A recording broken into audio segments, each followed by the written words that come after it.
Pemirsa, seluruh wilayah di Bali akan mengalami fenomena hari tanpa bayangan. Namun, hari tanpa bayangan setiap daerah akan terjadi pada hari yang berbeda pada tanggal 13 hingga 15 Oktober 2024.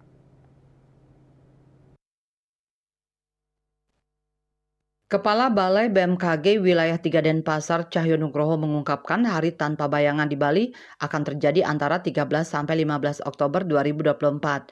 Pada tanggal-tanggal ini posisi matahari akan berada tepat di atas kita sehingga menciptakan momen ketika objek tidak memproyeksikan bayangan. Hari tanpa bayangan terjadi karena posisi matahari yang berada tepat di zenit, yaitu titik tertinggi di langit. Ini biasanya terjadi di daerah tropis termasuk Bali saat matahari bergerak dari timur ke barat. Pada saat ini sinar matahari jatuh tegak lurus ke permukaan bumi sehingga objek di permukaan tidak memproyeksikan bayangan. Fenomena hari tanpa bayangan pertama kali dapat disaksikan di Singaraja pada Minggu 13 Oktober dengan kulminasi utama pukul 12.05.50 WITA. Selanjutnya pada Senin 14 Oktober berlangsung di 3 wilayah yakni Amlapura pukul 12.03.34 WITA, Bangli 12.04.32 WITA, dan Negara 12.07.41 WITA.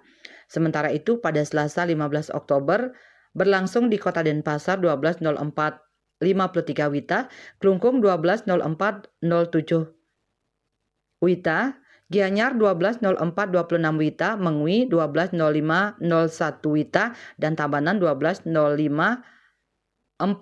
WITA. Durasinya sangat singkat, kurang dari 1 menit. Fenomena hari tanpa bayangan terjadi 2 kali setahun di daerah tertentu bergantung pada garis lintang. Di Bali ini tahun 2024 terjadi pada bulan Februari dan Oktober. Karena posisi matahari tepat di atas Bali, kondisi cuaca akan lebih terik dari biasanya.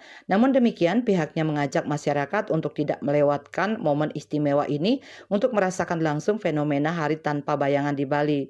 Untuk melihat hari tanpa bayangan bisa diletakkan pensil atau spidol di atas lapangan, nanti akan terlihat tidak ada bayangan. Namun diminta untuk tidak melihat ke matahari. Winata Bali Post melaporkan.